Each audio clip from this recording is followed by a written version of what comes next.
ನಕ್ಸಲ್ ಪೀಡಿತ ಪ್ರದೇಶವಾಗಿರುವ ಈದು ಗ್ರಾಮ ಪಂಚಾಯತ್ನಲ್ಲಿ ಈ ಹಿಂದೆ ಕರ್ತವ್ಯ ನಿರ್ವಹಿಸುತ್ತಿದ್ದ ಪಂಚಾಯತ್ ಅಭಿವೃದ್ಧಿ ಅಧಿಕಾರಿಯನ್ನ ಬೇರೆಡೆಗೆ ವರ್ಗಾವಣೆ ಮಾಡಲಾಗಿದೆ. ಮುಣ್ಕೂರು ಗ್ರಾಮ ಪಂಚಾಯತ್ನಲ್ಲಿ ಕರ್ತವ್ಯ ನಿರ್ವಹಿಸುವ ಗ್ರಾಮ ಪಂಚಾಯತ್ ಅಧಿಕಾರಿಯನ್ನ ಪ್ರಭಾರರಾಗಿ ನೇಮಕ ಮಾಡಲಾಗಿದೆ. ಇದುವರೆಗೆ ಇವರು ಈದು ಗ್ರಾಮ ಪಂಚಾಯತ್ ಅಭಿವೃದ್ಧಿ ಅಧಿಕಾರಿಯಾಗಿ ಕಳೆದ 6 ತಿಂಗಳಿನಿಂದ ಅಧಿಕಾರ ವಹಿಸಿಕೊಂಡಿಲ್ಲ. ಕಾರ್ಯದರ್ಶಿ ಹುದ್ದೆ ಖಾಲಿ ಬಿದ್ದಿದ್ದು ಅದರ ಹುದ್ದೆಯನ್ನ ಭರ್ತಿಗೊಳಿಸಿಲ್ಲ. ಇದರಿಂದ ಗ್ರಾಮಸ್ಥರ ಆಶೋತ್ತರ ಈಡೇರಿಸಲು ಕಷ್ಟ ಸಾಧ್ಯವಾಗುತ್ತಿದೆ ಎಂದು ಈದು ಗ್ರಾಮ ಪಂಚಾಯತ್ ಉಪಾಧ್ಯಕ್ಷ ವಿಜಯ್ ಕುಮಾರ್ ರಾಜ್ಯ ಸರ್ಕಾರದ ವಿರುದ್ಧ ಗದಾ ಪ್ರಹಾರ ನಡೆಸಿದರು. ಗ್ರಾಮ ಪಂಚಾಯತ್ ಅಭಿವೃದ್ಧಿಗೆ ಪೂರಕವಾಗಿ ಪಿಡಿಒ ಕಾರ್ಯದರ್ಶಿಯನ್ನ ನಿಯೋಜಿಸುವಂತೆ ಒತ್ತಾಯಿಸಿದ ಈದು ಗ್ರಾಮ ಪಂಚಾಯತ್ ಆಡಳಿತವು ರಾಜ್ಯ ಸರ್ಕಾರದ ವಿರುದ್ಧ ಸಿಡಿದೆದ್ದು ಧರಣಿಯನ್ನ ಉದ್ದೇಶಿಸಿ ಅವರು ಮಾತನಾಡಿದರು.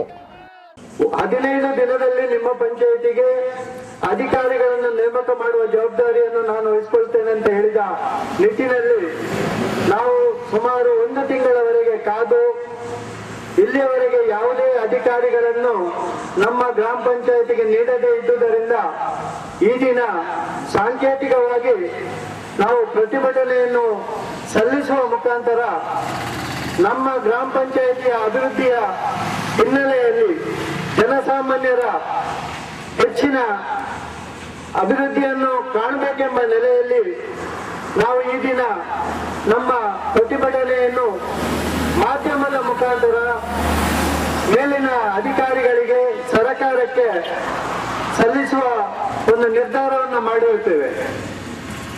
ಕಳೆದ 7 ತಿಂಗಳಿಂದ ಕಾರ್ಯದರ್ಶಿಯನ್ನು ಕೂಡ ಇಲ್ಲಿ ನೇಮಕ ಮಾಡದೆ ಇದ್ದ ಕಾರ್ಯದರ್ಶಿ ನಾಪತ್ತೆಯಾಗಿದ್ದಾರೆ ಅಂತ ಹೇಳ್ಬಹುದು.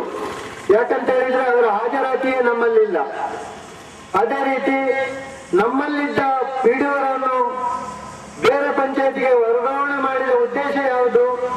ಅದೇ ರೀತಿ ನಮ್ಮ ಪಂಚಾಯತಿಗೆ ಮುಣ್ಕೂರು ಪಂಚಾಯತಿಯ ಪಿಡಿಒರನ್ನು ನೇಮಕ ಮಾಡಿ ಕಳೆದ 6 ತಿಂಗಳಿಂದ ಅವರು ಗೈರು ಹಾಜರಾಗುತ್ತಿದ್ದು ಜನರ ಆಶೋತ್ತರಗಳಿಗೆ ನಮಗೆ ಯಾವುದೇ ಉತ್ತರ ನೀಡದ ರೀತಿಯಲ್ಲಿ ವರ್ತಿಸುತ್ತಿದ್ದು ಅದನ್ನು ಕೂಡ ಮೇಲಧಿಕಾರಿಗಳಿಗೆ ನಾವು ಲಿಖಿತವಾಗಿ ಮಾಹಿತಿ ನೀಡಿದ್ದು ಯಾವುದೇ ರೀತಿಯ ಸ್ಪಂದನೆ ಸಿಗದ ದಿನದಲ್ಲಿ ನಾವು ನಮ್ಮ ಎಲ್ಲ 13 ಸದಸ್ಯರೊಂದಿಗೆ ನಮ್ಮ ಪಂಚಾಯಿತಿಯ ಮುಂದುಗಡೆ ನಾವು ಪ್ರತಿಭಟನೆಯನ್ನು ಮಾಡುವ ಮೂಲಕ ನಮ್ಮ ಜನಸಾಮಾನ್ಯರ ಕೆಲಸಗಳನ್ನು ಮಾಡಬೇಕೆಂಬ ನೆಲೆಯಲ್ಲಿ ಇನ್ನು ಪ್ರತಿಭಟನೆಗೆ